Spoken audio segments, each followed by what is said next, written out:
The text was already sent. Elena Rossi stared at her phone screen, her stomach dropping like an elevator with cut cables.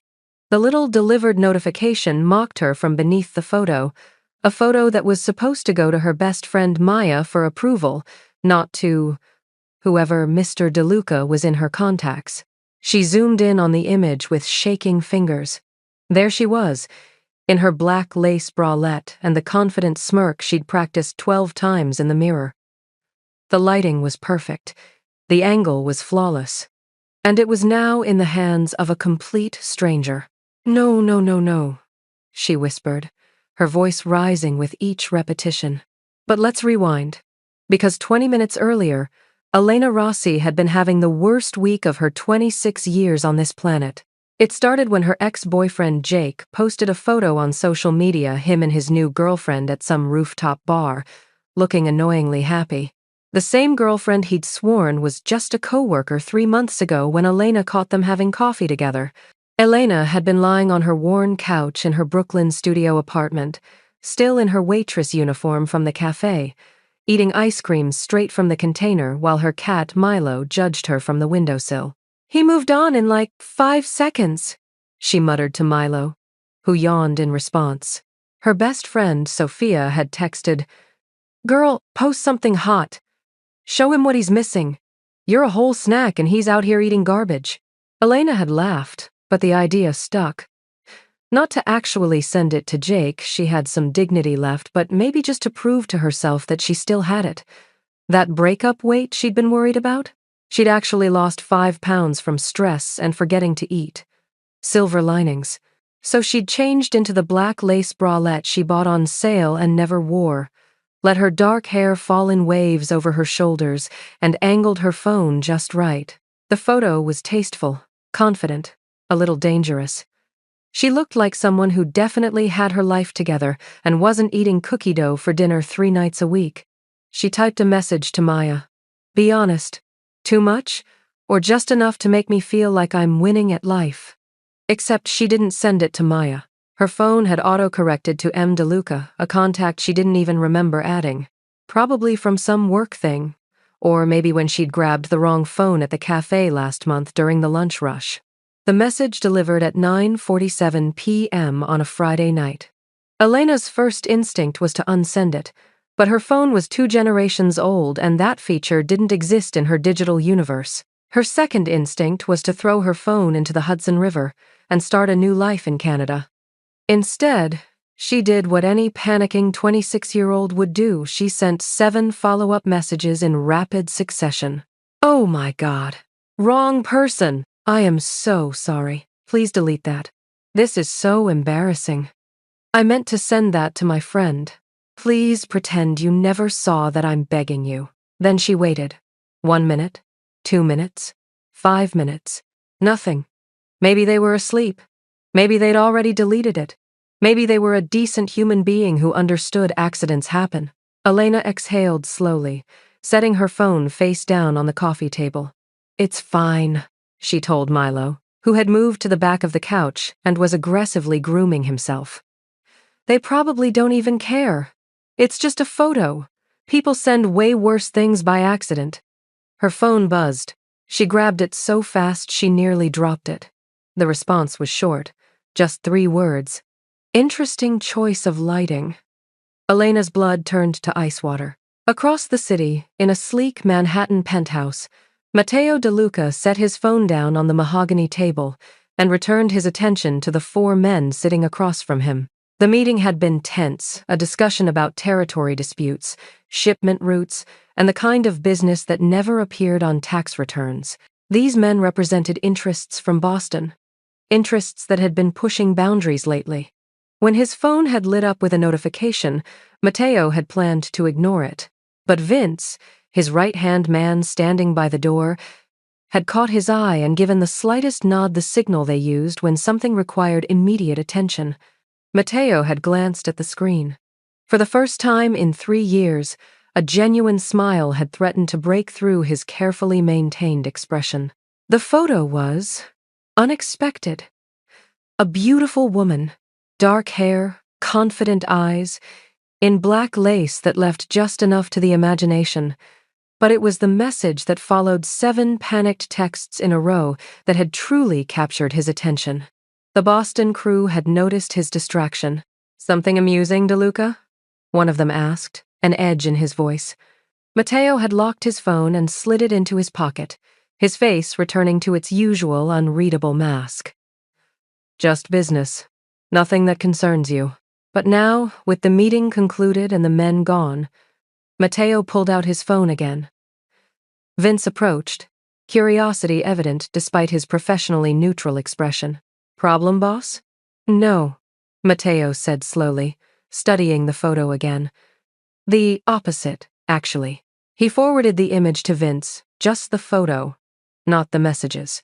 Vince's eyebrows rose slightly, which for him was equivalent to shocked speechlessness. "Should I be concerned about a security breach?" "Find out who she is," Matteo said, his tone casual but his interest anything but. "I want a full background by morning. Where she works, where she lives, who she associates with, everything." "You think it's a setup?" Vince asked, immediately shifting into protection mode. Matteo considered this. In his world, beautiful women didn't accidentally send provocative photos. They were weapons, carefully aimed by rivals or ambitious climbers looking to get close to power. But those 7 panicked follow-up messages, the raw, unfiltered terror in them, that felt real. "I don't think so," Matteo said finally. "But I've been wrong before. Check her out."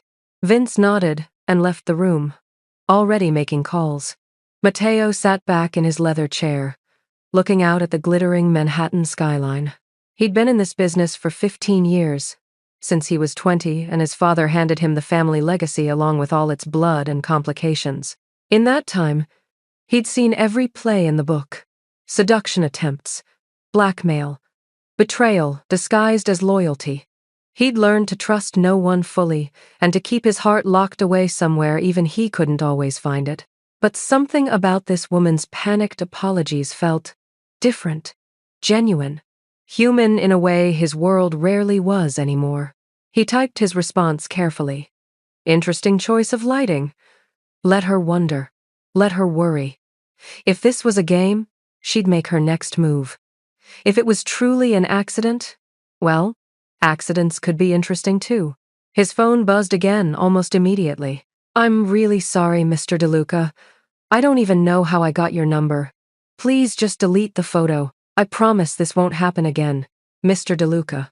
So she at least knew his name, even if she claimed not to know how she'd gotten his contact information. Matteo allowed himself a small smile. This was either the worst assassination attempt in history or the most entertaining accident he'd witnessed in years. Either way, he intended to find out which. Elena didn't sleep. Every time she closed her eyes, she imagined worst-case scenarios. What if M. DeLuca was her landlord's creepy nephew? What if they worked for her dad's construction company and would tell everyone? What if they were a lawyer who'd somehow sue her for for what, she wasn't sure, but rich people sued for everything, right? By 3 a.m., she'd convinced herself that M. DeLuca was probably just some random person who'd think she was weird and move on with their life. By 6 a.m., when her alarm went off for her opening shift at Café Benedetto, she'd almost convinced herself the whole thing was a bad dream.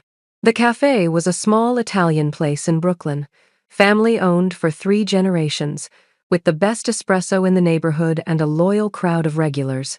Elena had worked there for 2 years, and she loved it despite the early hours and the occasional rude customer. "You look like death," Sophia announced when she arrived for her shift an hour later. Sophia was Elena's best friend and co-worker, with bright red hair, 6 piercings, and the confidence Elena wished she could bottle and sell. "Thanks. I didn't sleep." "Hot date keep you up?" Sophia waggled her eyebrows. "The opposite. I accidentally sent a sexy photo to a wrong number, and now I'm spiraling." Sophia's eyes went wide. "You did what? Show me!" "Absolutely not. Elena Marie Rossi, you show me right now or I'm putting decaf in Mr. Peterson's order and blaming you." Elena groaned but pulled out her phone. showing Sophia the conversation. Sophia's expression went from amused to concerned. Wait. M. DeLuca, as in DeLuca? What do you mean, as in DeLuca? Do you know this person? Sophia grabbed Elena's arm, pulling her into the back room away from customers. Please tell me you don't know who Matteo DeLuca is. I literally just said I don't know who this is. Elena. Sophia's voice dropped to a whisper. Matteo DeLuca owns half of Brooklyn. Real estate, restaurants, import-export businesses. My cousin's boyfriend's brother works security at one of his properties and says, she lowered her voice even more, he's connected. Like, Mafia connected. The room tilted slightly. You're joking. I wish I was. He's like, untouchable. Dangerous. Nobody messes with him. Elena felt her breakfast threatening to make a reappearance. So I accidentally sent a sexy photo to a literal crime boss. It looks that way, yeah. I'm going to die. I'm actually going to die. They're going to find me in the Hudson River and my mom will have to identify my body and breathe. Sophia grabbed her shoulders. Look, he responded, right? And he didn't threaten you. That's good. Maybe he thought it was funny? Elena pulled up the message again. Interesting choice of lighting. That doesn't sound angry, Sophia offered. That sounds, I don't know, almost amused? Or it's what mob bosses say before they make you disappear. You watch too many movies. Before Elena could respond, the bell above the cafe door chimed. Through the window in the door, she could see their manager, Marco, frantically gesturing for them to come back to the front. They rushed out to find the morning rush in full swing, except everyone had gone quiet. A man in an expensive charcoal suit stood at the counter. He was tall, probably mid-30s, with dark hair slicked back and a face that looked like it had been carved from marble. Everything about him screamed money and danger in equal measure. I'm looking for Elena Rossi, he said, his voice smooth and professional. Elena's feet rooted to the floor. Sophia subtly pushed her forward. That's me, Elena managed, her voice barely above a whisper. The man reached into his jacket. Elena's heart stopped and pulled out a business card. Mr. DeLuca requests your presence this evening. 7 p.m. The address is on the card. He placed it on the counter between them. A car will be sent to your residence at 6:45. What? Why? The man's expression didn't change. I don't ask questions. Miss Rossi, I deliver messages. 7 p.m. I suggest you don't be late. Then he turned and walked out, leaving absolute silence in his wake. Elena stared at the card. Heavy stock, embossed lettering. DeLuca Enterprises with an address in Manhattan. Well, Sophia whispered beside her. At least you'll die in a nice suit. Elena would have laughed if she wasn't absolutely terrified. The rest of Elena's shift passed in a blur of anxiety and dropped plates one dropped plate. But it felt like a metaphor for her entire life falling apart. Every customer who walked through the door made her jump. Every time her phone buzzed, she expected it to be a threat or a ransom demand or something equally terrifying. By 2 p.m., when her shift ended, she'd made exactly 3 decisions. 1. She was definitely going to this meeting because ignoring a mafia boss seemed like a worse idea than facing him. 2. She was telling at least 3 people where she'd be, so if she disappeared, someone would know to call the police. 3. She was wearing her most conservative outfit because clearly her current approach to clothing choices was getting her in trouble. You should wear something nice, Sophia argued as they walked to the subway together. If you're going out, go out looking good. I'm not going out. I'm potentially walking into a murder scene. Same dress code, honestly. Elena made it home by 3 p.m., which gave her 4 hours to completely spiral. She called her older sister, Maria, who lived in New Jersey with her husband and 2 kids. So, let me get this straight, Maria said after Elena explained the situation.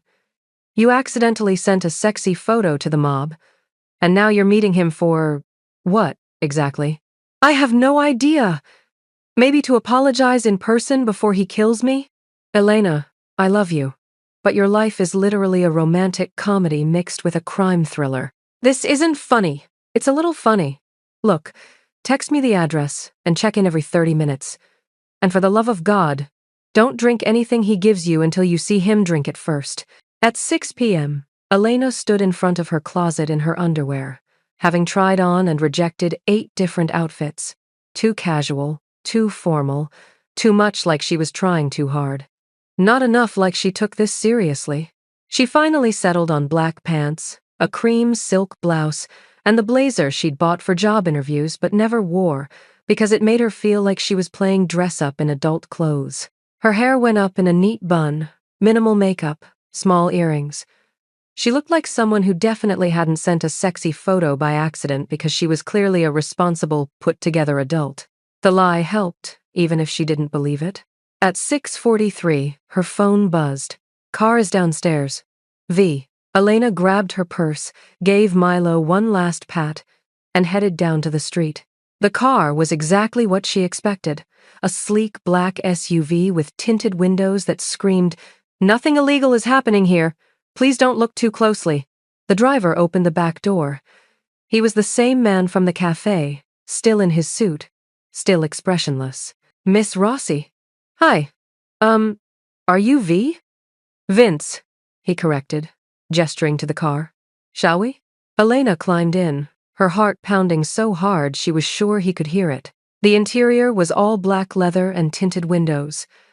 As they pulled into traffic, Elena realized she had no idea if she was being taken to a meeting or being kidnapped.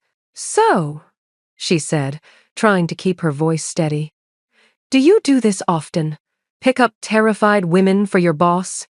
Vince's eyes met hers in the rearview mirror.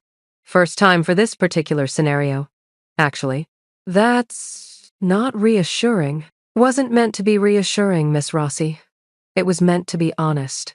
They drove in silence through Brooklyn, across the bridge into Manhattan, and up through streets that got progressively fancier until they pulled up to a residential tower that looked like it cost more than Elena would make in 5 lifetimes.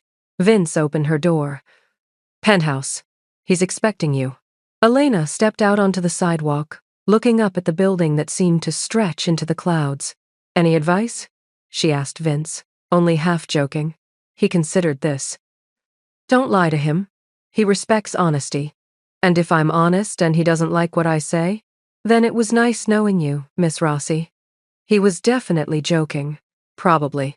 Elena walked into the lobby, gave her name to the doorman who was clearly expecting her, and stepped into an elevator with mirrors on all sides. She watched her reflection multiply into infinity, an army of nervous Elenas, all wondering how they'd ended up here. The elevator opened directly into the penthouse, and there, standing by the floor-to-ceiling windows with his back to her, was Matteo De Luca. Matteo had been called many things in his 35 years. Ruthless, calculating, cold, dangerous, untouchable. No one had ever called him curious. Curiosity was a weakness in his world, a crack that enemies could exploit. Yet here he was, curious about a waitress who'd accidentally sent him a photo. When Vince had delivered his report that morning, it had been disappointingly mundane. Elena Marie Rossi, 26, born and raised in Brooklyn. No criminal record. No connections to rival families. No debt beyond student loans and some credit card bills. She worked at a cafe, lived alone with a cat, and according to social media, had recently broken up with a boyfriend who worked in marketing and didn't deserve the angry paragraph she'd almost posted before deleting it. She's nobody, Vince had concluded. Civilian. No connections. Which made the photo even more fascinating. In Matteo's experience, beautiful women who wanted his attention tried much harder designer clothes, strategic appearances at his restaurants, friends of friends introducing them at carefully orchestrated events. They didn't accidentally text him half-naked photos and then panic apologize 7 times in a row. He'd spent the day in meetings, managing shipments, settling disputes, but his mind kept wandering back to Elena Rossi and her terrible luck with phone contacts.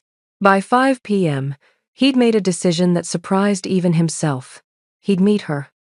Not because he thought she was a threat, Vince's report had been thorough, but because something about her chaotic authenticity intrigued him in a way nothing had in years. Now, standing by the window as the elevator announced her arrival, Matteo composed his expression into something neutral. Not threatening, but not welcoming either. He heard her hesitant footsteps on the marble floor. "Mr. DeLuca?" Her voice was smaller than he'd expected. He turned. The photo hadn't done her justice. In person, Elena Rossi was striking dark eyes that were currently wide with fear, olive skin, full lips pressed together nervously. She'd dressed conservatively, probably on purpose, but the professional outfit couldn't hide the fact that she was beautiful. "Miss Rossi, thank you for coming. Did I have a choice?" He smiled slightly. "There's always a choice. You chose not to ignore my invitation. That shows wisdom. Or terror. Sometimes they're the same thing." He gestured to the seating area. "Please, sit." She moved like she was walking toward an execution, perching on the edge of an armchair as if ready to run at any moment. Her eyes darted around the penthouse, taking in the artwork, the furniture, the windows, probably looking for exits. Smart, he thought. Matteo sat across from her, deliberately casual. "Would you like something to drink? Wine? Water?" "No, thank you. I'd rather just... Why am I here?" "Direct. I appreciate that." He leaned back, studying her. "You sent me something interesting last night." Her face flushed bright red. "I'm so sorry. It was an accident. A stupid, mortifying accident. I don't even know how I got your number." He held up a hand, stopping her. "I believe you." You do?" The 7 panic messages were fairly convincing. Either you're genuinely embarrassed, or you're the worst intelligence operative in history. A surprised laugh escaped her, quickly stifled. "Definitely the first one. Then we have no problem." He watched her shoulders relax slightly. "However, I am curious. The photo was meant for someone else?" "My best friend. I was going to ask if it was too much, or..." She stopped, seemingly realizing she was over-explaining to a crime boss. "It doesn't matter. The point is, I deleted it from my phone, and I hope you'll do the same. Please." "Already done." Her surprise was evident. "Really?" "I'm not in the habit of keeping compromising photos of innocent women, Miss Rossi. Despite what you may have heard about me. I haven't heard anything about you." The lie was obvious, but he let it pass. "Then let me be clear. You're not in danger from me. You're not in trouble. You made an honest mistake. And as far as I'm concerned, we're even." "We're even?" "You gave me the most entertainment I've had in months. Those panicked texts were genuinely amusing." She stared at him like he'd grown a second head. "You're joking." "I rarely joke, Miss Rossi. But when I do, I commit to it." Another involuntary smile crossed her face, this one lasting a fraction longer. "So that's it? You just wanted to meet me to say we're good?" "Not entirely." Matteo stood, walking to the bar and pouring himself a scotch. "I wanted to meet the woman brave enough or foolish enough to accidentally proposition a stranger and then apologize profusely instead of pretending it never happened. I'm not brave. I'm just bad with technology. Same result, sometimes." He took a sip of his drink. "Tell me, Elena, may I call you Elena?" She nodded, still looking confused. "Tell me, Elena, do you know who I am?" I have an idea. And yet you came anyway. Your driver said I didn't have a choice. Vince says many things. You always have a choice." She stood then, some of her fear replaced by frustration. "Okay, I'm confused. You bring me here, you tell me we're even, you're being nice? What's happening right now?" Matteo found himself genuinely smiling. "What's happening is that you got my attention, Elena. Not many people do that." "I didn't mean to get your attention." "The best things never are intentional." He set down his glass. "I'd like to take you to dinner." Her mouth opened, closed, opened again. "I'm sorry. What?" "Dinner. You and me. Somewhere public if it makes you feel safer. Tomorrow night. You're asking me on a date? I'm asking you to dinner. Whether it's a date depends on whether you say yes. This is insane. You're you. And I'm a waitress who lives with a cat named after a salad ingredient. Milo, he said. Named after the Greek island where you studied for a semester in college. According to your social media, he's an orange tabby who hates everyone equally. The color drained from her face. You investigated me? Due diligence. Wouldn't you research someone before meeting them in a private penthouse? I didn't have time to research. I was too busy panicking. Matteo stepped closer, not threatening, just closer. Elena, I'm not trying to scare you. I'm trying to be honest. Yes, I looked into your background. It's what I do. And what I found was someone who works hard, loves her family, takes care of her friends, and has spectacularly bad luck with technology. And that makes you want to have dinner with me? That makes me want to know more about you. She shook her head, but he could see her resolve wavering. This is a terrible idea. Probably. You're dangerous. Definitely. I should say no. You should, he agreed. But you won't. Her eyes met his, and for a moment, he saw the same woman from the photo, confident, bold, unafraid. 8 o'clock, pick somewhere nice, she said finally. And I'm ordering the most expensive thing on the menu. Matteo's smile was genuine this time. I wouldn't expect anything less. Elena left Matteo's penthouse in a daze, her mind spinning. Vince drove her home in the same silent efficiency as before, but this time, when he opened her door, he said something that made her pause. He hasn't smiled like that in 3 years. What? My boss. He hasn't genuinely smiled since his sister died. Until tonight. Before Elena could respond, Vince was back in the driver's seat, pulling away from the curb. She climbed the stairs to her apartment, unlocked the door, and immediately collapsed on her couch. Milo jumped up beside her, demanding attention. I have a date, she told the cat, with a literal mafia boss. What is my life? Her phone buzzed with a text from Sophia. Oh my God, are you alive? Elena typed back. Alive. He asked me to dinner. 3 dots appeared. Disappeared. Appeared again. I'm sorry, what? Dinner. Tomorrow. I said yes. Elena, Marie Rossi, are you insane? Probably. But he was actually kind of charming. Charming? The man probably has bodies in his basement. He lives in a penthouse. No basement. Not the point. Elena couldn't explain it to Sophia because she barely understood it herself. Yes, Matteo De Luca was dangerous. Yes, he'd had her investigated. Yes. Every logical part of her brain was screaming that this was a bad idea. But there'd been something in his eyes when he smiled, something lonely and real and human beneath all that power and danger. And against all better judgment, she wanted to see it again. Her phone buzzed again, this time with a new number. For tomorrow? My personal line? Use it if you need anything. Or if you change your mind. M? Elena saved the number, her heart doing complicated things in her chest. She thought about the photo that started this whole mess, the impulsive decision, the terrible timing, the accidentally perfect mistake. What have I gotten myself into, Milo? The cat purred, completely unhelpful as always.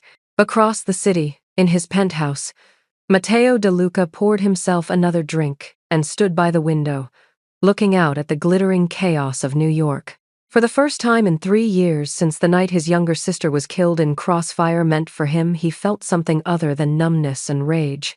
He felt curious, interested, almost hopeful. Elena Rossi, with her accidental photos and her 7 panic messages and her terrible technology luck, had done something no one else had managed. She'd made him remember what it felt like to be human instead of just dangerous. Vince appeared in the doorway. Should I be concerned?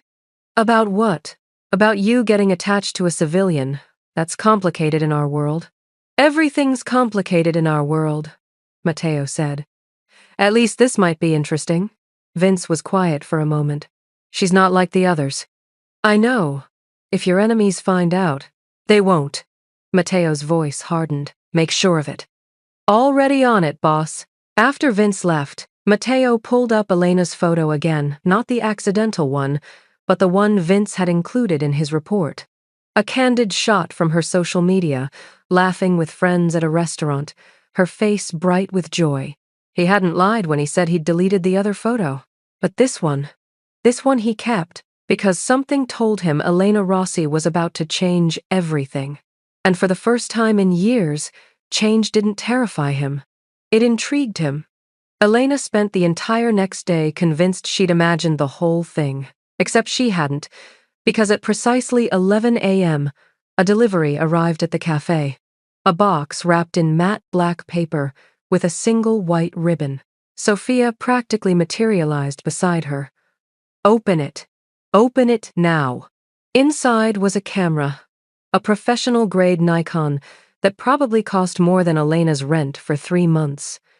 And a note, written in bold, precise handwriting. Since you claim to be bad with technology, perhaps you need better equipment. Bring this tonight. M. He bought you a camera, Sophia whispered, eyes wide. A very expensive camera. I can't accept this. Elena stared at the equipment like it might explode. Are you insane? That's like $5,000 of camera. Exactly, I can't. Her phone buzzed. Before you panic and try to return it, I'm not buying your affection. I'm investing in your talent. Your social media shows real potential. Bring it tonight, 8 p.m.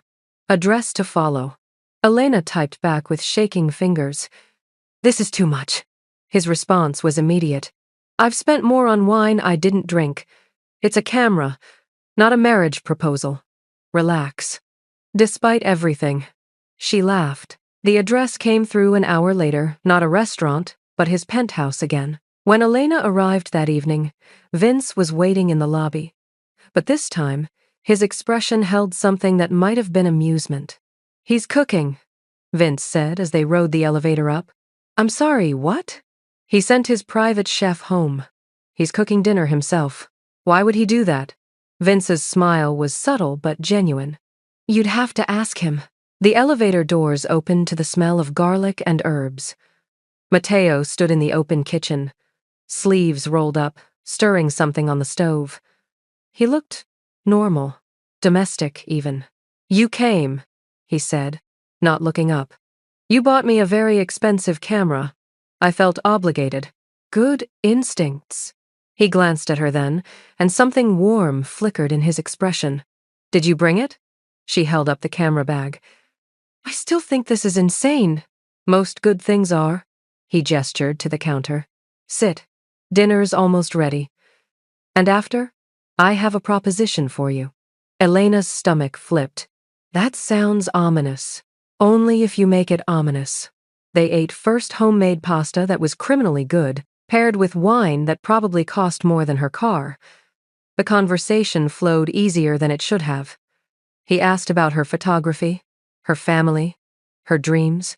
She asked about his businesses, carefully dancing around the obvious questions about what he really did.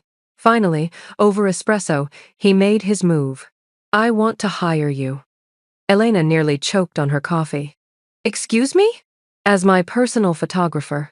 I have events, business meetings, properties that need documentation. I need someone I can trust. He paused. Someone who isn't already in my world. You want me to work for you? Yes. Why? Because you're talented. Because you're honest. And because, he hesitated, just for a moment, I'd like an excuse to see you more often without it feeling like I'm stalking you. The honesty of it caught her off guard. I have a job. Keep it. This would be freelance. A few events a month, maybe some property shots. I'll pay you triple your cafe wages for a quarter of the hours. That's a lot of money. I have a lot of money, Elena. And I'd rather spend it on someone whose company I enjoy than on another overpriced consultant who'll tell me what I already know. She studied him, trying to find the catch. And if I say no? Then we finish our coffee, I have Vince drive you home, and we go back to being two people who shared an amusing story about a mistaken photo. He met her eyes. But I hope you'll say yes. Elena thought about her student loans, her credit card bills, the way her apartment's heating barely worked. The practical side of her brain was screaming, take the money. But the survival side whispered, this is how it starts. I need to think about it, she said finally. Matteo nodded, no disappointment in his expression. Fair enough. Take the weekend. Let me know Monday. As Vince drove her home later, Elena caught his eye in the rearview mirror. Is this real? She asked. The job offer? With my boss, everything is real. He doesn't play games, Miss Rossi. He either wants something or he doesn't. And right now, Vince's eyes held a warning. He wants you around. The question is whether you're smart enough to understand what that means. Elena swallowed hard. And what does it mean? It means you're under his protection now, whether you take the job or not. Which also means you're a target for anyone who wants to hurt him. The words hung heavy in the car. So I'm damned if I do, damned if I don't. Welcome to his world, Miss Rossi. Elena said yes. Not immediately, she made him wait the full weekend like she'd promised, mostly to prove to herself that she still had some control over this situation. But Monday morning she texted him. When's the first event? His response came within seconds. Saturday. Black tie. I'll send a dress. I can buy my own dress. I know, but I enjoy buying you things. Humor me. The dress arrived Thursday, a stunning emerald green gown that probably cost more than her entire wardrobe combined. Sophia literally screamed when Elena showed her. You're living in a romance novel, Sophia declared. A very dangerous, very expensive romance novel. It's just a job. Babe, he bought you a dress. This is not just a job. Saturday evening, Elena stood in front of her mirror, barely recognizing herself. The dress fit perfectly, which meant he'd somehow figured out her exact measurements without asking. That should have been creepy, but instead it felt attentive. Vince arrived at 7 sharp. The event was at a high-end gallery in Chelsea. All marble floors, contemporary art, and people who looked like they'd never set foot in a place without valet parking. Elena clutched her camera like a lifeline. Matteo found her within 30 seconds of her arrival. You look, he stopped, and something unguarded crossed his face. Stunning. The dress does most of the work. The dress is just fabric, Elena. You make it stunning. Before she could respond, a man approached, older, silver-haired, with the kind of smile that didn't reach his eyes. Matteo, so good to see you. His gaze slid to Elena. And who is this lovely creature? Elena Rossi, my photographer. Matteo's hand settled on the small of her back, light but possessive. Elena, this is Vincent Calabrese. He owns several hotels in the city. Photographer, Vincent repeated, his tone suggesting he didn't believe that for a second. How artistic. Elena felt the insult under the compliment, but forced a smile. I like to capture honest moments. You'd be surprised what people reveal when they think no one's watching. Vincent's smile tightened. Matteo's hand pressed slightly firmer against her back, approval, or maybe warning. If you'll excuse us, Matteo said smoothly, guiding Elena away. Once they were out of earshot, she exhaled. Did I just offend someone important? You just made Vincent Calabrese, a man who once had someone's car crushed for parking in his spot, slightly uncomfortable. That's impressive. Is he going to have my car crushed? You don't have a car. Valid point. Matteo's smile was genuine. Just be careful. Not everyone here appreciates honesty the way I do. The rest of the evening was a masterclass in navigating danger disguised as sophistication. Elena photographed the event while watching Matteo work the room's smooth handshakes, quiet conversations in corners, the kind of business that never got written down. She was adjusting her lens when she accidentally bumped into a woman in a white dress, nearly spilling the woman's champagne. I'm so sorry. The woman's expression turned ice cold. Do you have any idea how much this dress costs? I know. I'm sorry. It was an accident. Accidents have consequences. The woman's voice dropped dangerously low. Especially for people who don't belong. Elena's mouth went dry. Then Matteo was there, appearing like he'd materialized from shadows. Isabella. His voice was silk over steel. I see you've met Elena. Isabella's expression shifted instantly, fear flickering behind the anger. Matteo, I didn't realize she was with you. Now you do. He didn't raise his voice, didn't change his pleasant expression. But something in his tone made Isabella take a step back. Elena is under my protection. I trust that won't be a problem. Of course not. My apologies. Isabella disappeared into the crowd. Elena's hands were shaking. What just happened? You just learned that my world has rules you don't know yet. He took her elbow gently, steering her toward a quieter corner. Are you okay? I almost got murdered over champagne. She wouldn't have murdered you. Threatened, maybe. But murder requires my permission in this city. He said it so casually that Elena laughed a slightly hysterical sound. That's not comforting. It should be. It means you're safe as long as you're with me. And if I'm not with you? His expression darkened. Then don't bump into women in expensive dresses. Monday morning, Elena was working her usual shift at Cafe Benedetto when the impossible happened. Matteo De Luca walked through the door. Without Vince, without security. Just him, in dark jeans and a casual button-down, looking like a regular person who definitely didn't run half the criminal enterprises in New York. The entire cafe went silent. Sophia froze mid-pour, creating a small cappuccino waterfall on the counter. Marco, their manager, looked like he might faint. And Mr. Peterson, their crankiest regular who complained about everything, suddenly decided his coffee was perfect and he should probably leave. Matteo walked straight to the counter, his eyes finding Elena's. I'd like a coffee, please. Elena's brain short-circuited. You want coffee? It is a cafe. That's typically what people come here for. Right. Yes. Coffee. What kind? Surprise me. You seem like someone who knows her way around espresso. Sophia elbowed her hard in the ribs, a clear signal to move. Elena fumbled with the espresso machine, her hands shaking slightly as she pulled a shot. She made him a cortado, simple, clean, the kind of drink that showed off the espresso without pretense. Matteo took a sip, and his eyebrows rose slightly. This is excellent. We have good coffee here. You have excellent coffee here. Why didn't you tell me you worked at the best cafe in Brooklyn? Because you already had me investigated. I assumed you knew. He smiled. Fair point. He took another sip, then glanced around the cafe. May I sit? Or is that going to cause problems? You being here is already causing problems, Elena said under her breath. But sure. Sit anywhere. He chose a small table by the window, and for the next hour, he just sat there, reading a newspaper, drinking coffee, looking perfectly normal. Except nothing about this was normal. Every customer who came in did a double take.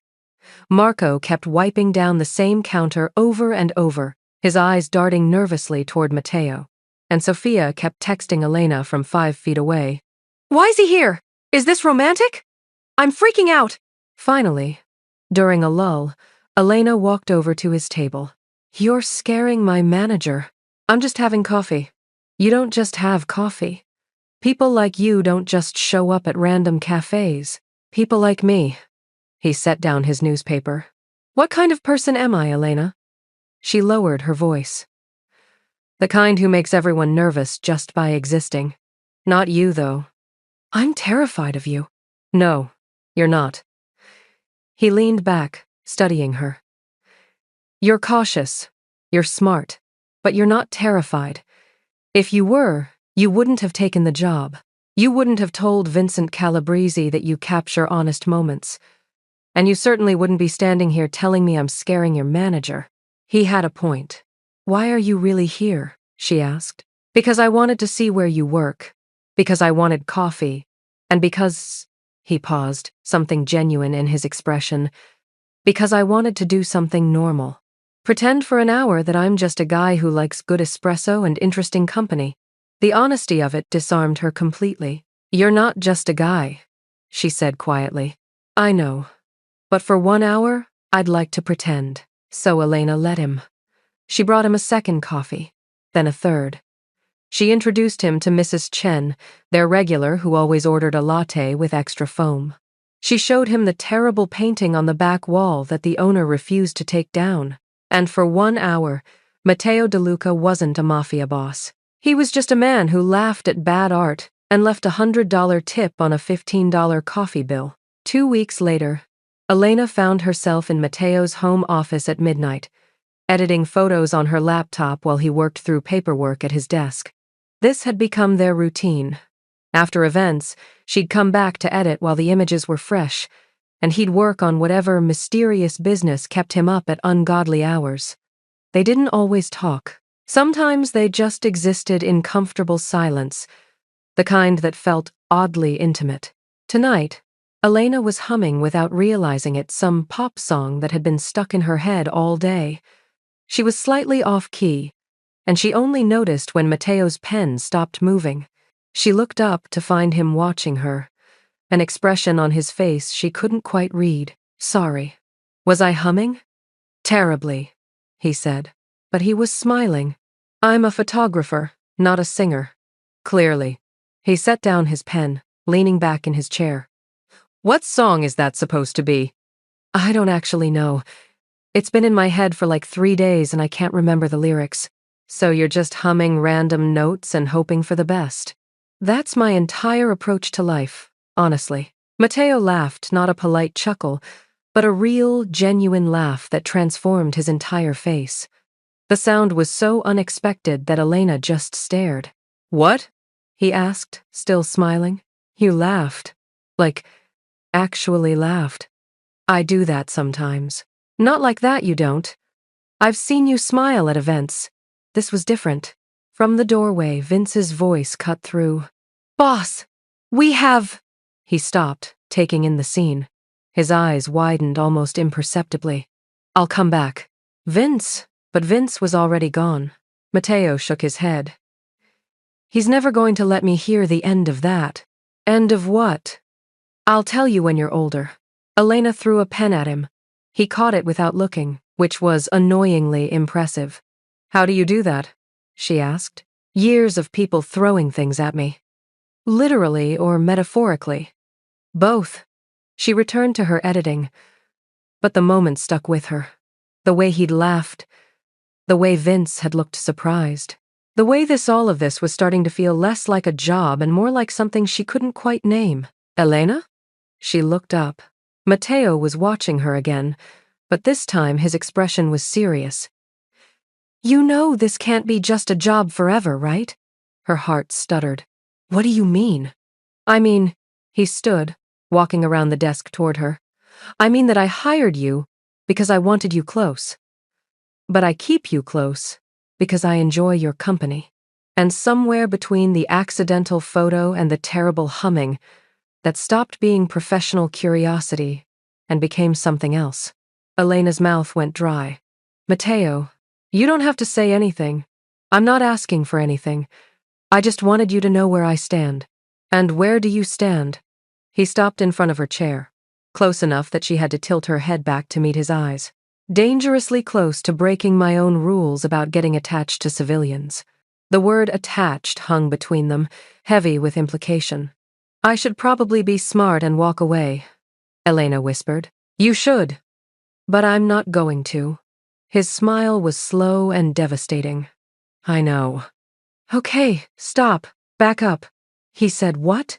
Elena was having coffee with Sophia at their favorite diner, trying to process the previous night's conversation. She'd told Sophia the edited version that Matteo had admitted he liked having her around, but Sophia was reading between every single line. He basically admitted he has feelings for me, Elena said, pushing her pancakes around her plate. The Mafia boss has feelings for you. Girl, this is literally a Wattpad story come to life. It's not a Wattpad story. It's my actual life, and I have no idea what I'm doing. Sophia leaned forward, her expression shifting from teasing to serious. Okay, real talk. How do you feel about him? Terrified. Besides, terrified? Elena thought about Mateo's laugh, the way he looked at her when he thought she wasn't paying attention. How he'd shown up at the cafe just to feel normal for an hour. I think I like him, she admitted quietly. Which is insane because he's dangerous and powerful and could literally have someone disappeared with a phone call. But he's also kind and lonely, and he makes me laugh. And when I'm with him, I feel like I'm the only person in the room that matters. Sophia sat back, a knowing smile on her face. You sent him your body by accident. Now he wants your heart. That's really dramatic. Is it, though? Think about it.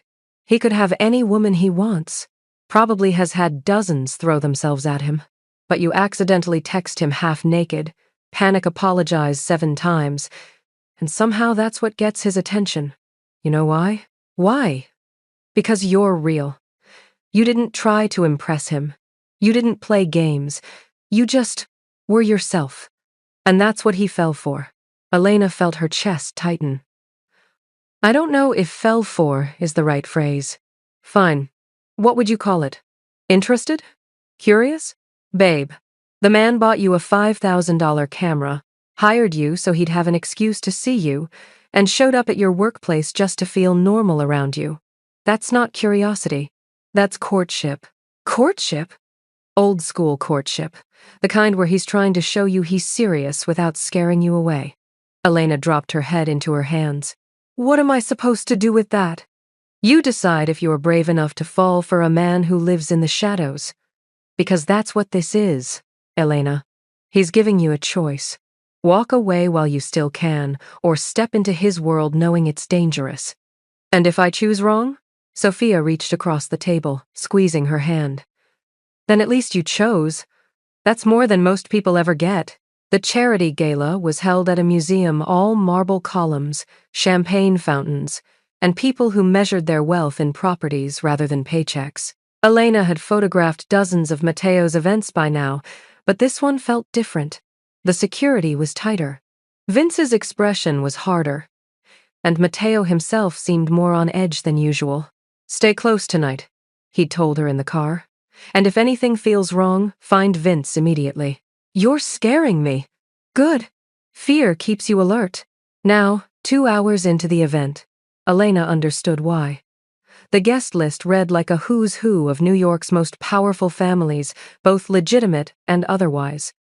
Every handshake carried weight. Every conversation had subtext. She was photographing a group near the sculpture garden when she noticed something odd. 3 men, standing too close to one of the exits, not talking to anyone, just watching. Watching Mateo. Elena's instincts, the same ones that had kept her safe in sketchy neighborhoods and bad relationships, screamed warning. She caught Vince's eye across the room and tilted her head slightly toward the men. Vince's expression didn't change, but he moved. The next few minutes happened fast. One of the men started walking toward Mateo, hand moving inside his jacket. Elena didn't think. She just moved.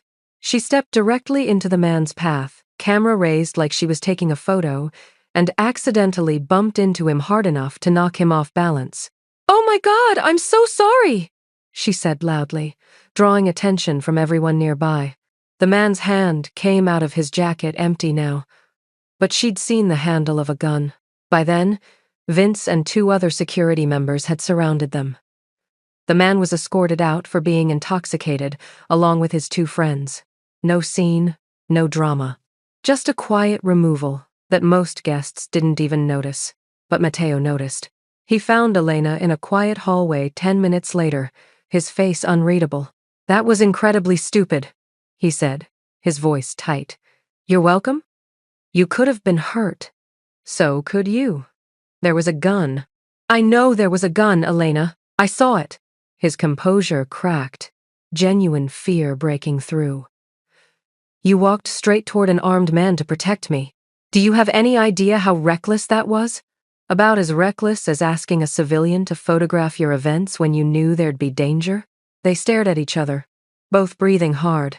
Then Matteo closed the distance between them, his hands coming up to cup her face. "Don't do that again," he said softly.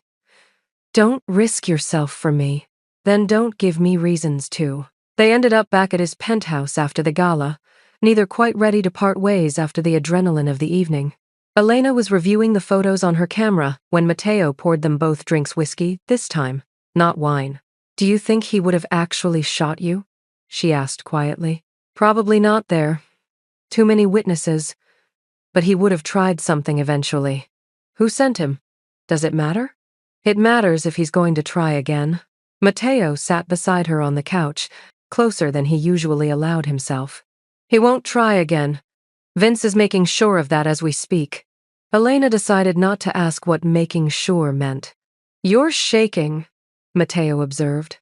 She looked down at her hands. He was right. Delayed reaction, I guess. Without warning, Matteo took her hand in his thumb tracing slow circles over her knuckles. The touch was gentle, almost reverent. "Thank you," he said quietly. "For tonight. For seeing the danger when I was distracted." "You're never distracted." "I am when you're in the room." The admission hung between them, honest and vulnerable. Elena turned her hand over, lacing her fingers through his.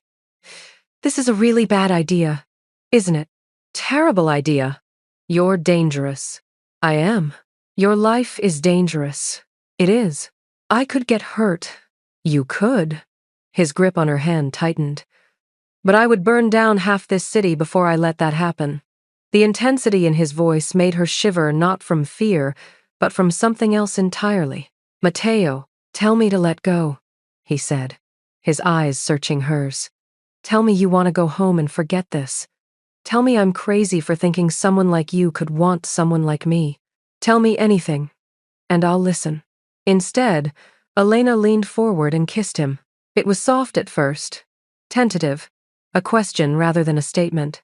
But when Matteo responded, his hand sliding into her hair, the kiss deepened into something that felt like falling and flying at the same time.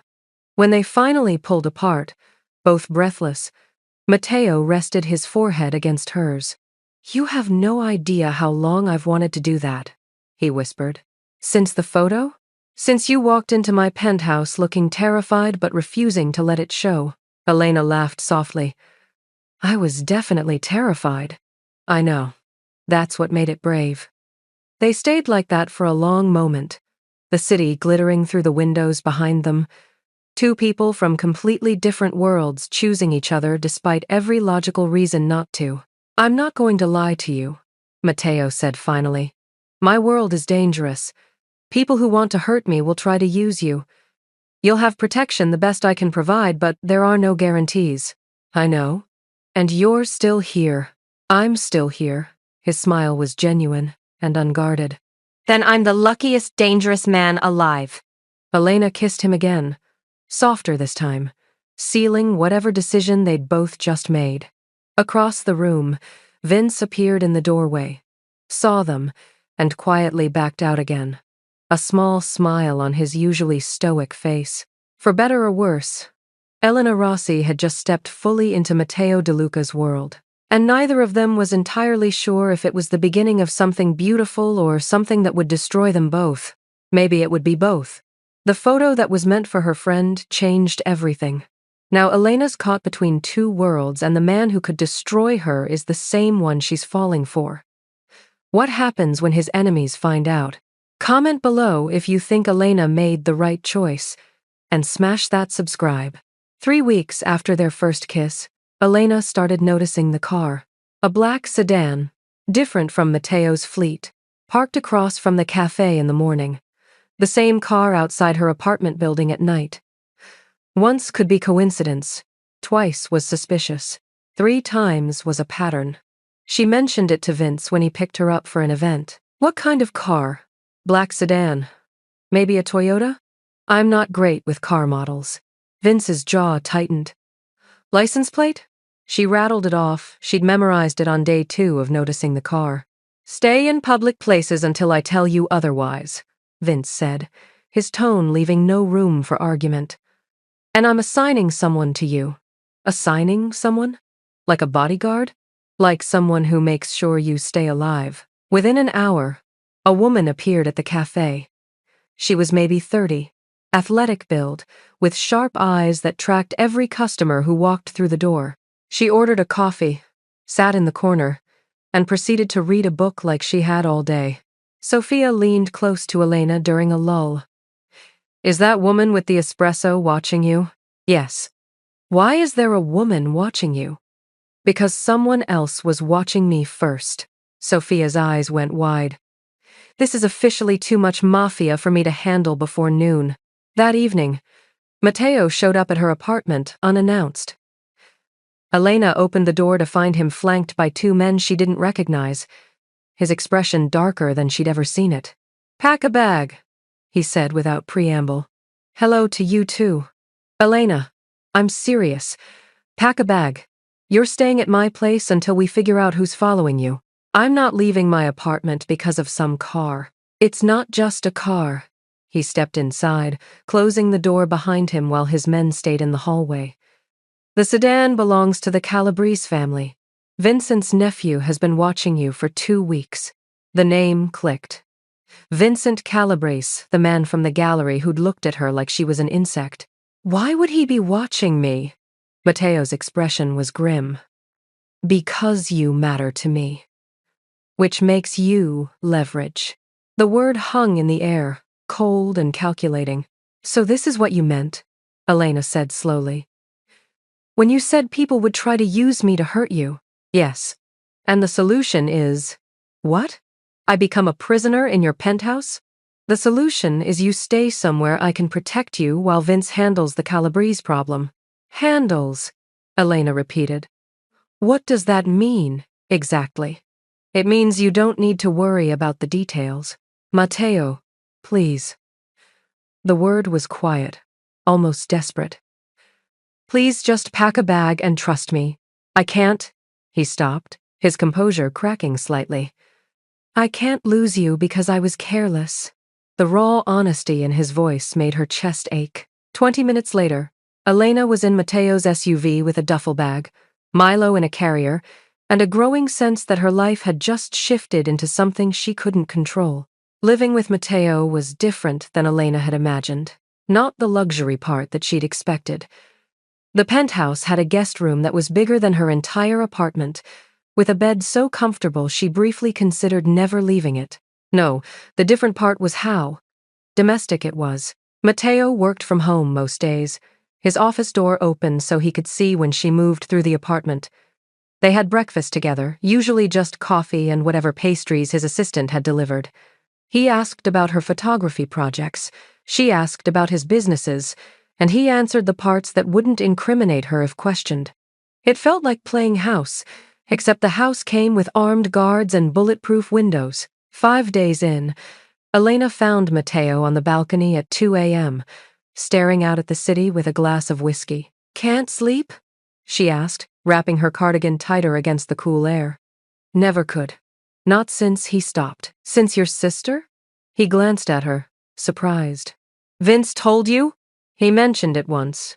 That you hadn't smiled in 3 years until you met me. She moved to stand beside him. Do you want to talk about it? For a long moment, she thought he wouldn't answer. Then, her name was Gabriella. She was 22, bright, reckless, wanted nothing to do with the family business. His voice was carefully controlled. She was leaving a restaurant when a rival family decided to send me a message. Wrong place, wrong time. Matteo, I'm so sorry. I turned my back for 5 minutes. That's all it took. He took a sip of whiskey. After that, I promised myself I wouldn't let anyone get close enough to be used against me. No attachments. No vulnerabilities. What changed? He turned to face her fully. You and your accidental photo and your 7 panic messages. You made me curious. Then you made me laugh. Then you made me care. He reached out, tucking a strand of hair behind her ear. And now you're the biggest vulnerability I have. Elena's breath caught. Is that why you brought me here? To control your vulnerability? I brought you here because the thought of something happening to you makes me want to burn down the entire city until I find who's responsible. His hand cupped her cheek. You're not a vulnerability, Elena. You're the only thing that makes me feel human. And that's more dangerous than any gun. She leaned into his touch, her heart aching with the weight of his confession. I'm scared, she admitted. Good. So am I. What do we do? We figure it out. Together. He kissed her forehead gently. I've survived this long by being smarter than my enemies. I'm not going to stop now. 2 days later, everything fell apart. Elena was editing photos in Mateo's office when Vince burst in, his expression thunderous. Behind him were 2 tech specialists she'd seen around but never spoken to. We have a problem, Vince said, his eyes on Mateo but his tone suggesting Elena was part of that problem. What kind of problem? The kind where Miss Rossi's phone has been transmitting data to an outside server for the past 2 months. Elena's blood ran cold. What? One of the tech specialists stepped forward, tablet in hand. Someone installed spyware on your phone. It's been recording conversations, tracking your location, and copying your messages. That's impossible. I would have noticed. It's sophisticated software, the specialist continued.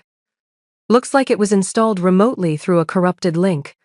Would have required access to your contacts and browsing history. Mateo's expression had gone completely blank, which Elena had learned was far more dangerous than anger. When was it installed? He asked quietly. Based on the metadata, approximately 8 weeks ago. 8 weeks. Right around the time she'd taken that photo. Right around the time she'd accidentally sent it to Mateo. Who has access to the server receiving the data? Mateo's voice was ice. The specialist hesitated, glancing at Vince. Tell me. It's registered to a law firm, Hartley and Associates. The primary user is, he pulled up a file, Jake Morrison. He's her ex-boyfriend, Mateo finished, his eyes sliding to Elena. The one you were trying to make jealous with the photo. Elena felt like the floor had dropped out from under her. No, Jake's just a marketing guy. He wouldn't. Jake Morrison is a junior associate at a law firm that represents the Calabrese family, Vince said, his tone flat. He's been feeding them information for months. The room spun. You're saying Jake planted malware on my phone? That the photo was she couldn't finish the sentence. The photo was bait, Mateo said softly, dangerously. You were supposed to send it to me, so they could track our connection, use you to get information. No. Elena stood, her hands shaking. No. I didn't know. I swear I didn't know. But you did send it. Accidentally or not, you opened the door. Mateo, please, get out. The words were quiet but absolute. What? Get your things and get out of my apartment. Vince will drive you home. You can't seriously think I was in on this. I don't know what to think. His control finally snapped, voice rising. I don't know if you're innocent or if you're the best actress I've ever met. What I do know is that since you walked into my life, I've had a security breach. My rivals have been watching my every move, and people I care about are in danger. Tears burned Elena's eyes. I would never hurt you. You already have. His expression was carved from stone. You made me believe someone could be genuine in this world. That was my mistake, not yours. Mateo. Vince. Get her out of here. Vince moved forward, his expression apologetic but firm. Miss Rossi, please. Elena grabbed her bag with shaking hands, tears streaming down her face. Milo meowed from his carrier, sensing her distress. At the elevator, she turned back one last time. Mateo stood with his back to her, hands braced on his desk, the line of his shoulders rigid with anger and, if she wasn't mistaken, pain. I didn't know, she whispered. I swear I didn't know. He didn't respond. The elevator doors closed, and Elena's world shattered. The next 3 days were the worst of Elena's life. She called in sick to work, ignored Sophia's increasingly frantic texts. Sat on her couch in the same pajamas for 72 hours, while Milo judged her from various perches around the apartment. Her phone, her traitorous, corrupted phone, sat on her coffee table like evidence at a crime scene. The tech specialist had wiped it clean before she left, but Elena couldn't bring herself to touch it. Jake had used her, planted malware on her phone, waited for an opportunity, and when she'd drunkenly decided to take that stupid photo, he'd probably celebrated his luck. And Mateo thought she was in on it. The worst part was understanding why. In his world, trust was currency, and she'd accidentally spent his without knowing the cost.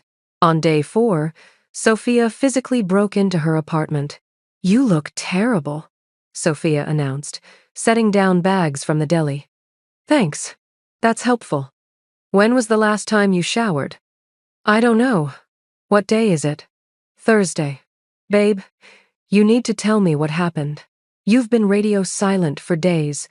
Mateo's people aren't coming into the cafe anymore, and there's a rumor going around that the Calabrese family is about to go to war with the DeLucas."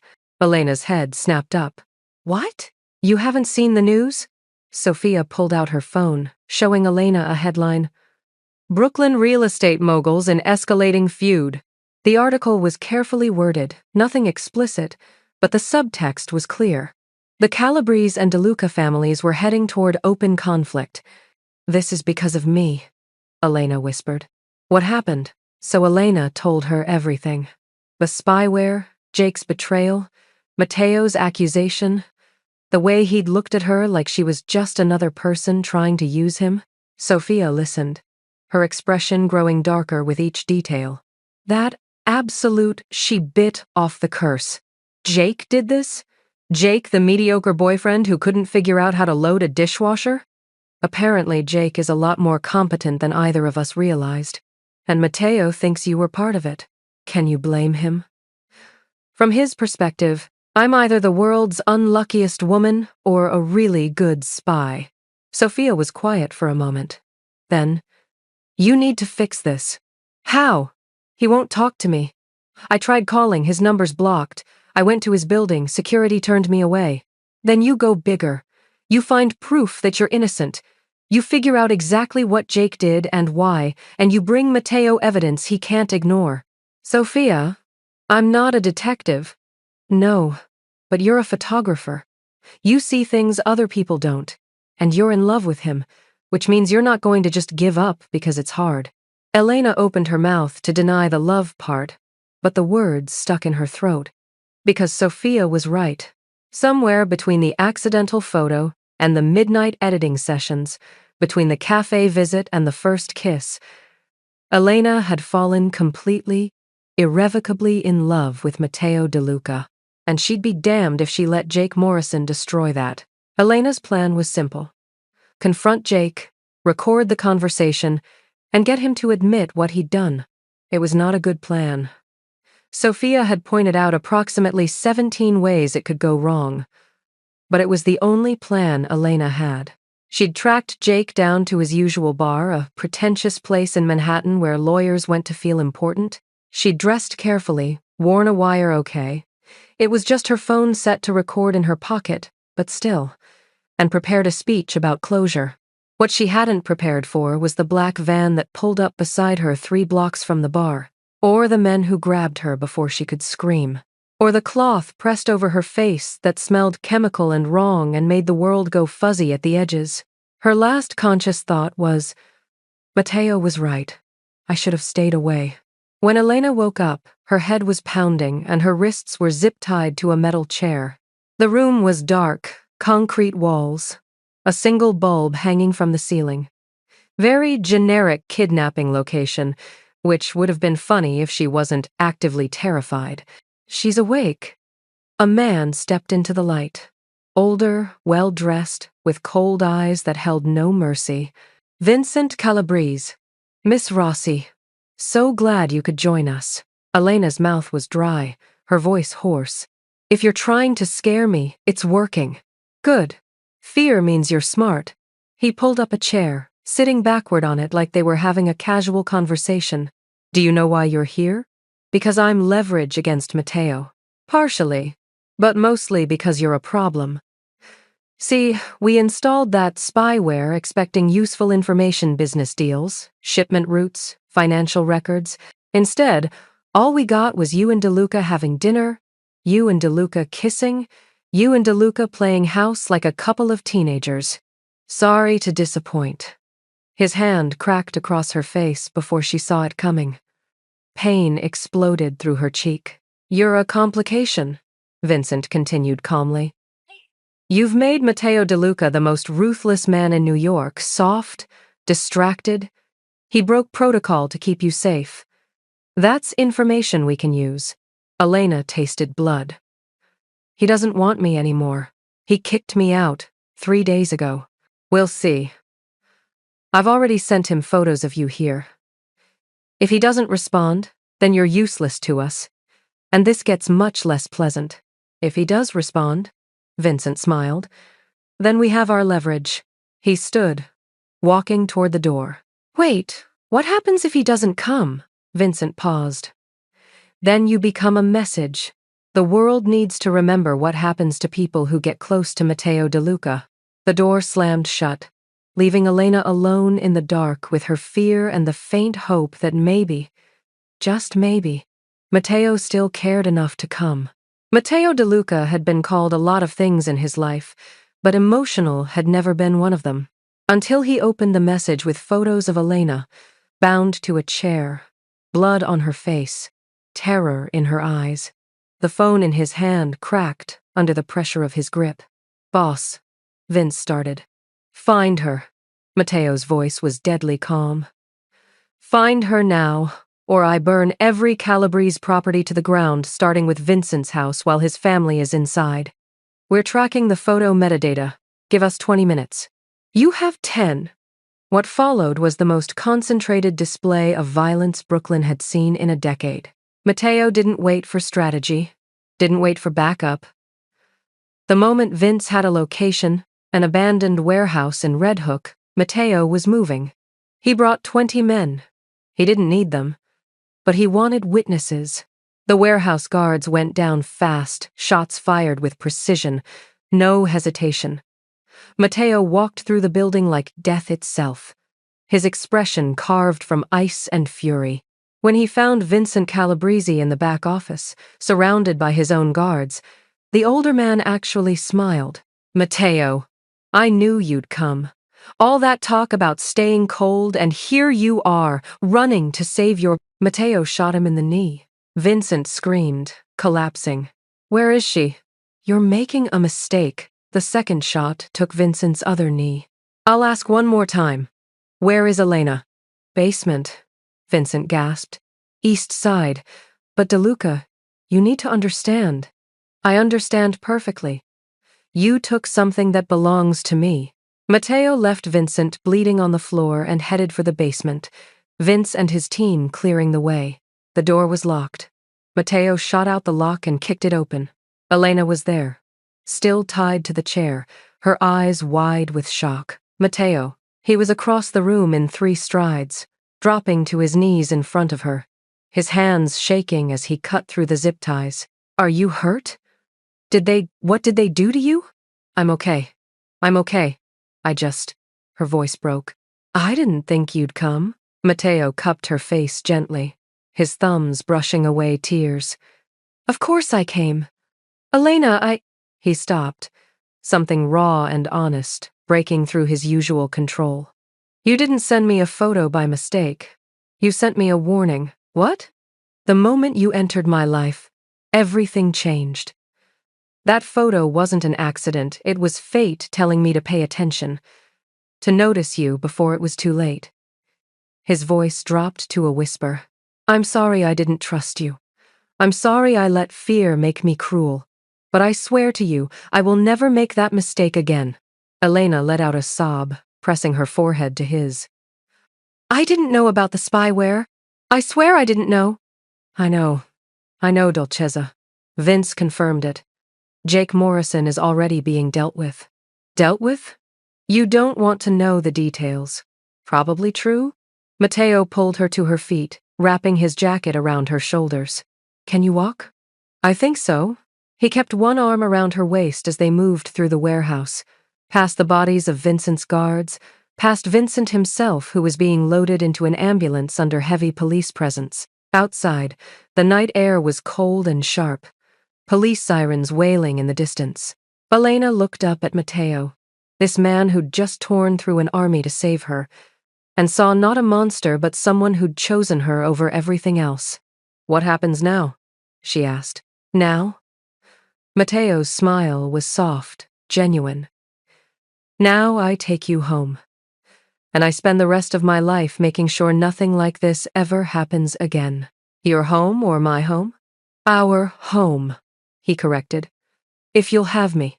Elena rose on her toes and kissed him, ignoring the pain in her wrists and face, ignoring the chaos around them, ignoring everything except the fact that she was safe and he was here, and somehow they'd survived. When they pulled apart, she smiled through her tears. "I'll have you. Accidentally and on purpose." Matteo laughed, that real, genuine laugh she'd first heard in his office, and pulled her close. "Best accident of my life," he murmured against her hair. "One photo, one mistake, and everything changed." Elena survived the worst, but can she survive falling in love with the most dangerous man in New York? Drop a team if you're screaming, and hit subscribe, because the next chapter is going to blow your mind. Comment below, Team Matteo or Team Run Away while you still can. The meeting was set for Neutral Territory, an upscale restaurant that both the De Luca and Calabrese families had interests in. Switzerland, in miniature. Matteo had insisted Elena stay at the penthouse with triple security. Elena had insisted she was coming with him. "This is a negotiation between families," Matteo had argued. "It's dangerous. Everything about your life is dangerous. I'm done hiding." Elena had crossed her arms, channeling every ounce of stubbornness she possessed. "Besides, I'm the reason this whole thing started. I should be there when it ends." Vince had actually smiled at that. "She has a point, boss."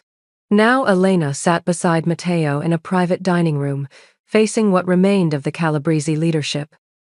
Vincent was in the hospital, his sons running things in his absence.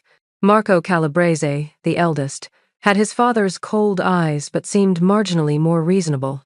"Let's be clear about terms," Marco said, hands folded on the table. "My father overstepped. The kidnapping was unauthorized and reckless.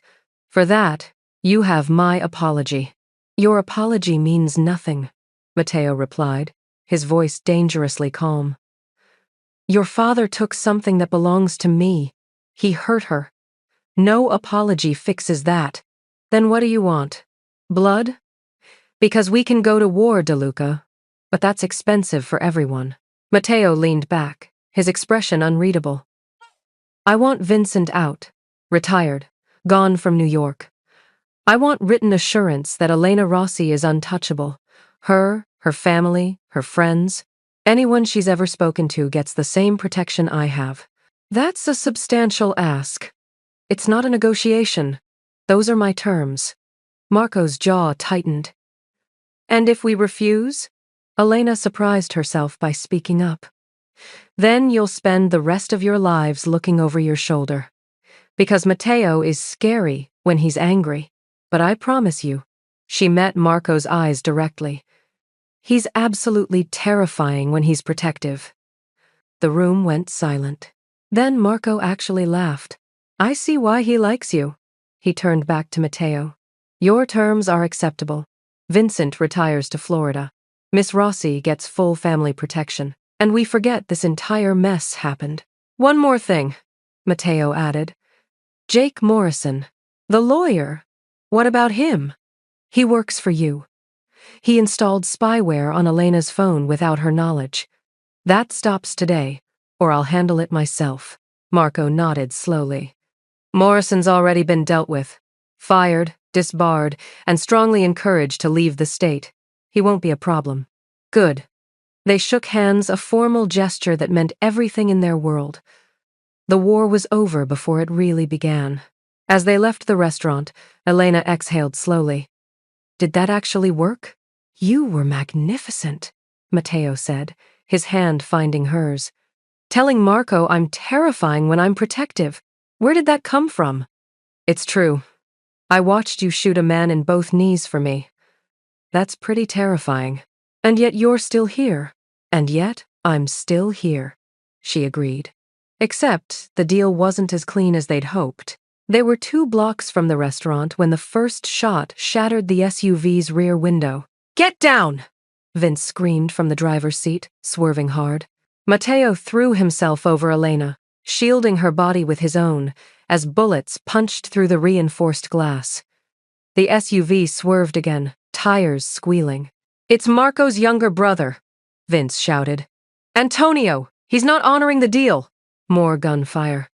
The SUV's tire exploded, sending them spinning. They crashed into a parked car with a sickening crunch of metal. Elena's ears rang. Blood trickled from a cut on her forehead. Matteo was already moving, gun in hand, checking her over frantically. Are you hurt? I'm fine. Are you? Stay down. He kicked open the door, returning fire. Vince was out too, coordinating with the security team in the follow car. Elena's hands shook as she reached for the dropped camera bag. The expensive camera Matteo had bought her was somehow still intact. Through the viewfinder, she could see Antonio Calabrese advancing with 3 armed men. And she could see the 4th man, flanking from the left, aiming directly at Matteo's blind spot. Matteo! She screamed. Left side! He turned, but not fast enough. Elena didn't think. She grabbed the heavy camera and threw it as hard as she could. The camera hit the gunman square in the face.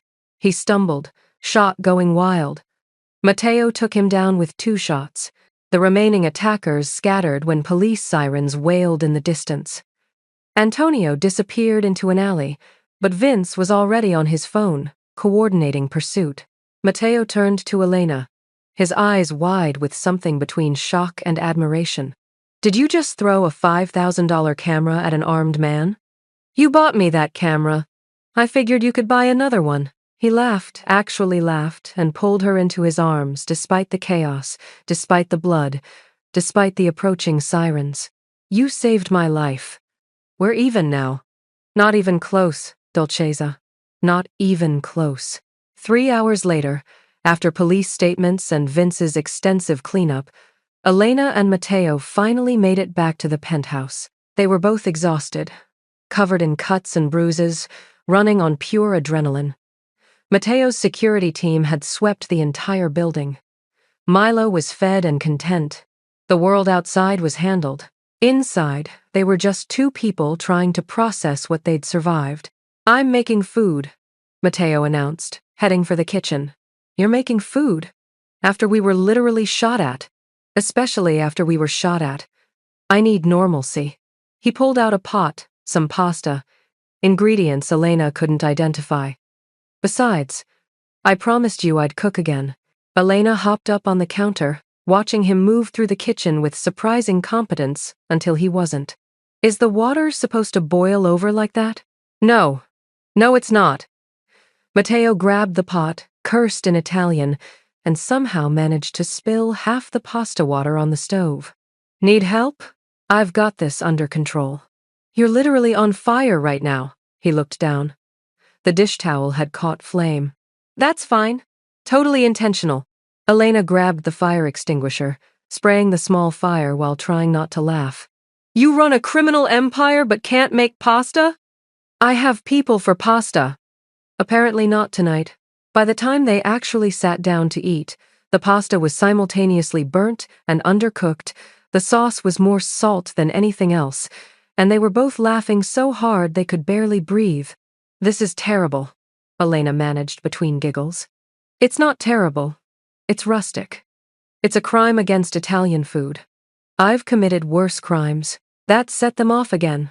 Laughter echoing through the penthouse until tears streamed down both their faces. When they finally calmed down, sitting on the kitchen floor surrounded by their disaster meal, Matteo reached over and tucked a strand of hair behind Elena's ear. I can't remember the last time I laughed like this, he said softly. Before your sister? Before everything. His thumb traced her cheekbone gently. You make me remember what it's like to be happy. Not just content or satisfied. Actually happy. Even when I'm mocking your cooking? Especially then. They kissed. Soft and slow. Tasting like burnt pasta and possibility. Later that night, Elena found Matteo on the balcony again, his thinking spot, she'd learned. She wrapped a blanket around her shoulders and joined him, the city lights twinkling below like fallen stars. Can't sleep? She asked. Too much on my mind. Want to talk about it? He was quiet for a long moment. Then, after Gabriella died, I told myself I was done. Done feeling. Done caring. Done being vulnerable. He turned to face her. I built walls so high, I forgot what the world looked like from the other side. And then I accidentally texted you a sexy photo. And then you accidentally broke down every single wall in one night. His smile was bittersweet. I never expected to feel anything again, Elena. I'd made peace with being empty. With being the cold, ruthless person everyone believed I was. You're not empty. I was. Until you. He took her hands in his. I'm sorry for pushing you away when I found out about the spyware. I was scared, terrified. Actually that you were too good to be true. That I'd finally let someone in and they'd destroy me. I would never. I know that now. But fear makes us stupid. And I was very, very stupid. He raised her hands to his lips, kissing her knuckles gently. I'm sorry I hurt you. I'm sorry I didn't trust you. And I'm sorry I ever made you doubt how much you mean to me.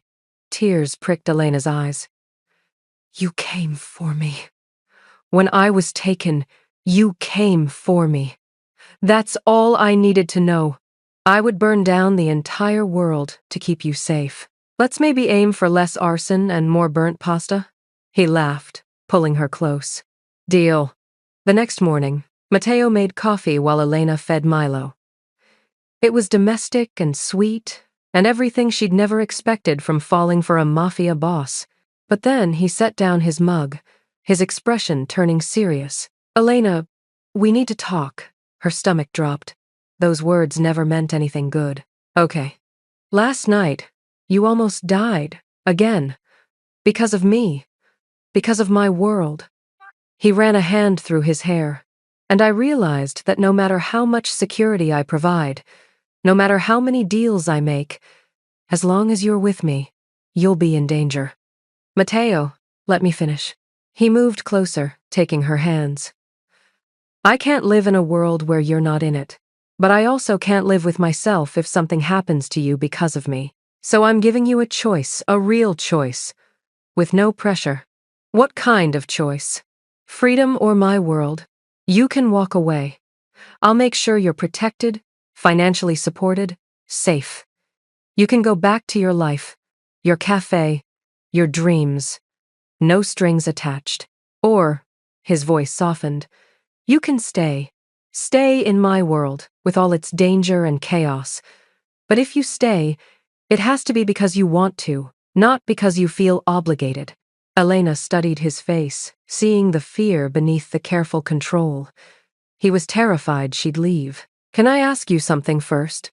Anything. When you look at me, what do you see? He seemed surprised by the question.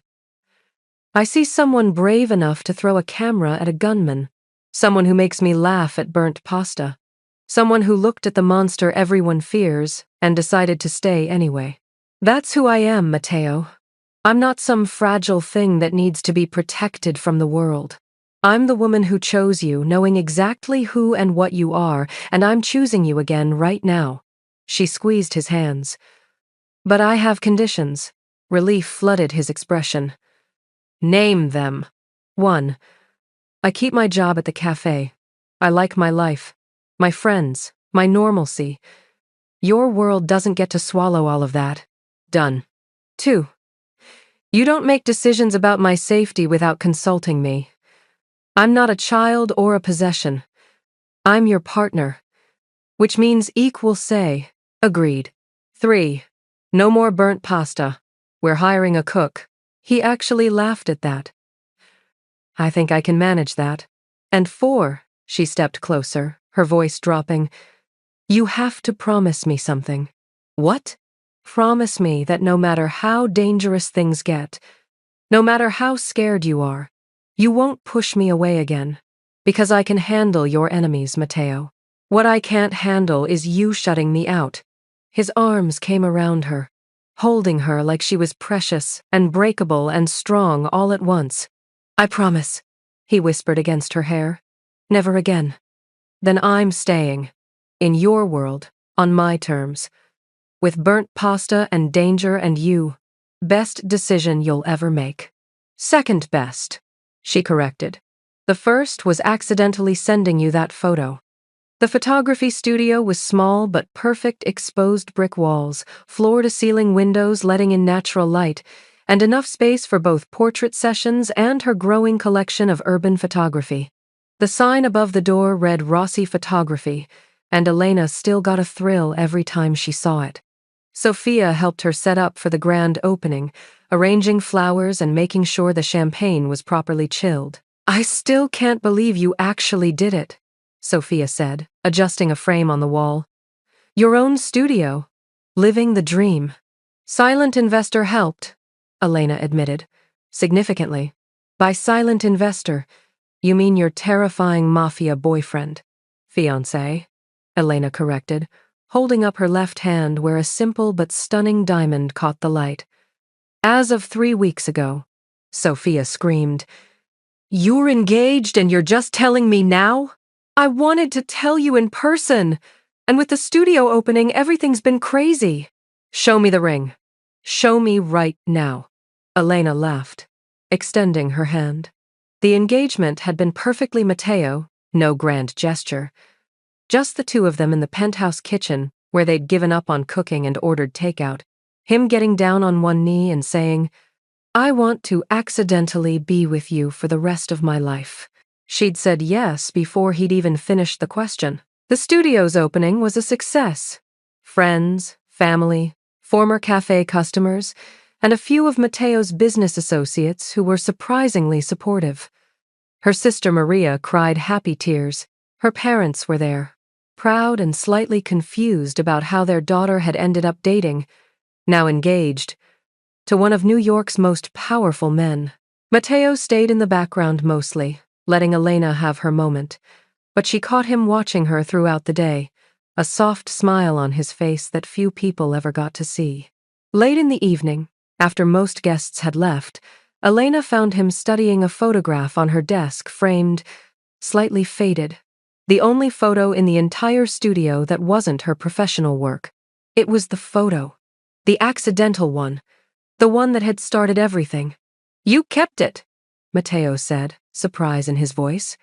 Of course I kept it. It's part of our story. It's a mistake. It's the best mistake I ever made. She moved beside him, looking at her own image younger, more innocent, completely unaware that one impulsive click would change her entire life. This photo brought me you. Why wouldn't I keep it? Matteo wrapped his arm around her waist, pulling her close. A year ago, I was standing in my penthouse, looking at this photo on my phone, thinking it was either a threat or the most interesting accident I'd encountered. And now? Now I know it was fate, disguised as bad technology and worse timing. Elena laughed, leaning into him.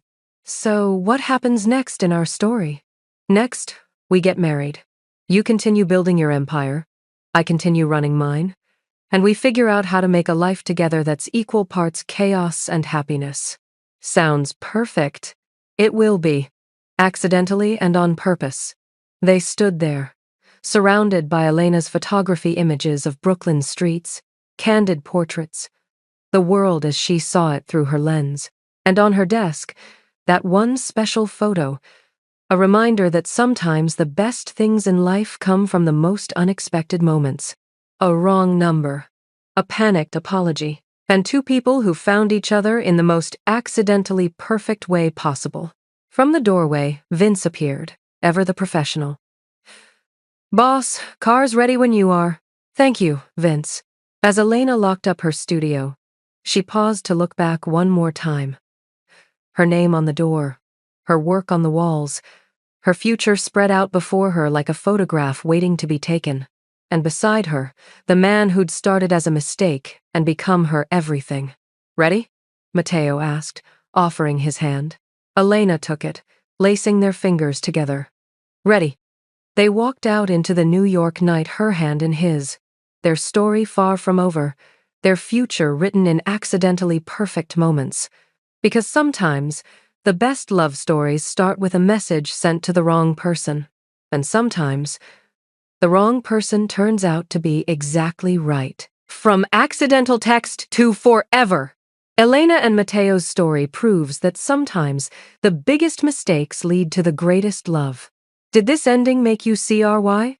Drop a love in the comments. And if you loved this story, smash that subscribe button. We've got more Mafia romance coming your way. Share this with someone who needs to believe in accidentally perfect love. What was your favorite moment? Comment below. Was it the burnt pasta? The camera throw? The proposal? Let me know. 6 months after the wedding, Matteo walked into the penthouse to find Elena on the couch, laptop open, laughing at something on her screen. What's so funny? She turned the laptop to show him. It was her old phone's message history. She'd backed it up before the tech team wiped it. There, preserved for eternity, were her 7 panicked messages to him from that first night. Oh my God. Wrong person. I am so sorry. I was going through old files for the studio's 1-year anniversary post, she explained. Found these and realized we should probably save them. For posterity. Matteo sat beside her, reading his own response. Interesting choice of lighting. I was so terrified, Elena said, smiling at the memory. I thought you were going to have me killed. I was so intrigued. I thought you were either the bravest or stupidest person I'd ever met. Can't it be both? He kissed her temple. It's definitely both. Elena's phone buzzed with a new message from Sophia. Tell your husband the cafe misses him. He hasn't pretended to be normal in weeks. Sophia wants you to visit, Elena relayed. I'll stop by tomorrow. I do miss their coffee. You miss pretending to be a regular person for an hour. That too. They sat in comfortable silence. Elena's laptop still showing those old messages, the ones that had accidentally changed everything. You know what I just realized? Elena said. What? We never did figure out how you ended up in my contacts as M. DeLuca. I still don't remember adding you. Matteo was quiet for a beat too long. Matteo? Do you remember about 13 months ago, you catered coffee for a business event? My property downtown? Vaguely. There were so many people. I was there. I saw you arguing with your manager about proper espresso technique. You were so passionate about coffee, I thought it was charming. So I asked someone to get your contact information for potential future business. Elena stared at him. You're telling me you put your number in my phone? I may have. So the accidental text wasn't entirely accidental? The text was absolutely accidental. You were supposed to reach out professionally about catering. Instead, you sent me... He grinned. Well, you know what you sent me. Matteo DeLuca? You sneaky. He silenced her with a kiss, laughing against her mouth. So really, he said when they pulled apart. You could say I accidentally planned the whole thing. That makes no sense. Welcome to our relationship. Elena shook her head, but she was smiling. So this entire time, our accidentally perfect love story was actually you putting your number in my phone and hoping I'd call? And you sending me the most memorable wrong number text in history. I'd say we both contributed to the accident. You're impossible. And you're stuck with me, accidentally and on purpose. Forever. Forever. Elena agreed, kissing him again. Outside the penthouse windows, New York glittered with possibility, a city full of accidents waiting to become perfect. Of wrong numbers that might be exactly right, of moments that change everything with one impulsive click. And in the penthouse, 2 people who'd found each other in the most accidentally perfect way continued writing their story, One photograph, one burnt pasta dinner, one shared laugh at a time, because sometimes the best things in life aren't planned. They're accidentally perfect.